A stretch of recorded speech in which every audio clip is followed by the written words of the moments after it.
Hello, hello. Welcome back to Let's Talk H.P. Lovecraft. Yeah, it has been a long time since I've said those words. About 8 months, if my memory serves me correctly.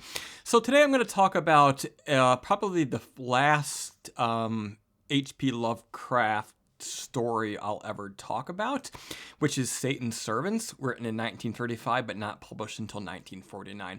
This story is in fact written by Robert Bloch, but as with that final phase of H.P. Lovecraft show that I did last year, I've been working on all the stories that he had a hand in, where you could arguably say he was a co-writer, a counselor, or revisionist. And this story came about, or was published in 1949 when, after the death of Lovecraft, Robert Bloch was sort of lamenting the fact that there was were not going to be any more new stories published that H.P. Lovecraft had a hand in.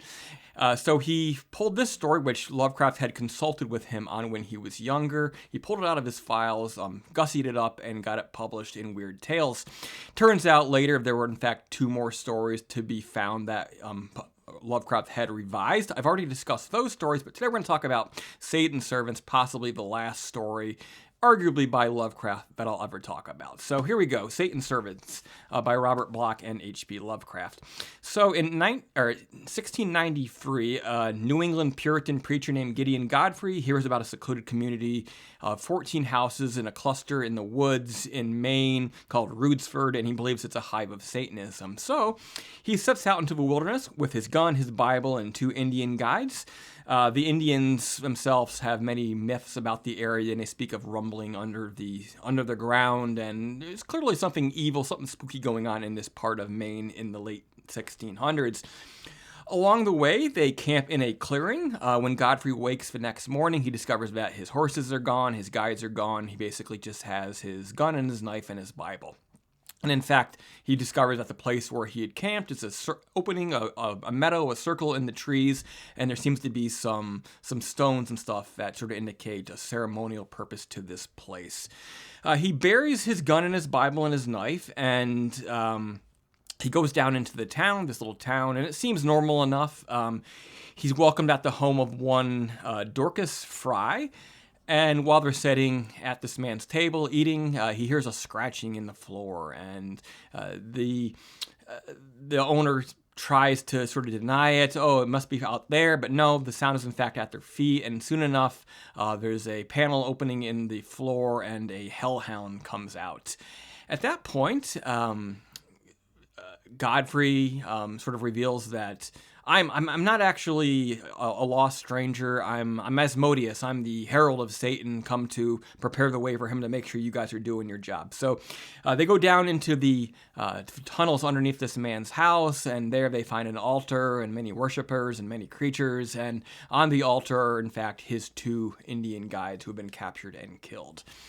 Over the next 3 days, he hangs out around the area, meeting the people, pretending to be Asmodeus, and the time is soon approaching for the Sabbath, the Black Mass, the meeting, the gathering, when these people are going to are going to bring about the arrival of their master Satan. And it's been revealed to him in this time that they have this master plan to sort of spread out over New England, over the new country that is not yet called America, over the colonies, I guess you would say, and take it over because with King George being thousands of miles away, it's weak, it's ripe for the picking, and when they see that they are in fact immortals powered by Satan, everyone will want to join them. And so the time of the Sabbath comes, they bring out some drums, and there's a lot of banging, and there's bulls about to be sacrificed, at which point Godfrey tries to kill the guy he's been talking to, Dorcas. He tries to kill him with a knife, but it doesn't work because he's immortal. But he does dig up his Bible, and he sort of calls down God from above with storms, and it breaks up the entire thing, and he sort of beats the guy to death with his Bible, and his crusty, dusty head full of worms explodes, and it's all over. He's single-handedly defeated the servants of Satan in Rudesford. Rudford, Maine. Okay, so not a wonderful piece of fiction by any stretch, but there is some good. It has great atmosphere. There's a lot of great tension and build up throughout the story. I'm reminded a bit of sort of like Washington Irving meets Lovecraft himself. So there is that. A lot of the early stages of the story are pretty fun to read. You can tell it's building towards something. Bloch did say himself that there was little Lovecraft in it, but it's very clear that he's emulating Lovecraft here, and to a great degree, I think he's successful. But it does differ from Lovecraft in a number of ways. The fact that it deals a lot with Satanism is very less common in Lovecraft. He was more likely to use his own mythos, his own mythological creations, his fictional gods, his pantheon of gods, and he very rarely mentions Satan. So that made this feel a little bit more run-of-the-mill than Lovecraft's typical work. You can also tell that Bloch was very young when he originally wrote this story. There are big leaps of faith that are asked. There's things that sort of come out of nowhere, happen suddenly, not feeling earned, and it comes right down to that very ending where he suddenly, calls down God, and it works, and this whole place is broken up. But there was no evidence that he had these powers to begin with, so it just doesn't feel like it could be as good as it could have been. I think perhaps Bloch should have really revised the story a lot more before he did finally publish it, but I guess they wanted to leave as much of a Lovecraft touch on it as they could.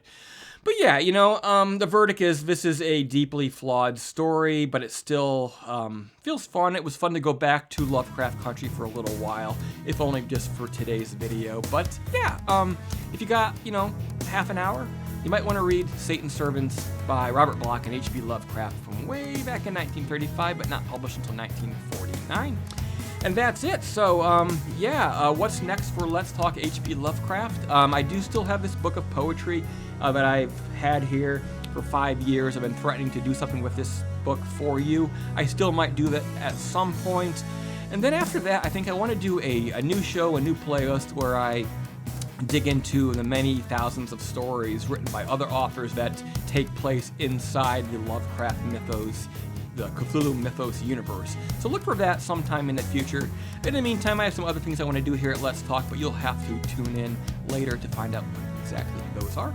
But thank you for tuning in, and I will see you again soon. Oh, until next time, keep it creepy. I haven't said that in a long time. See you later.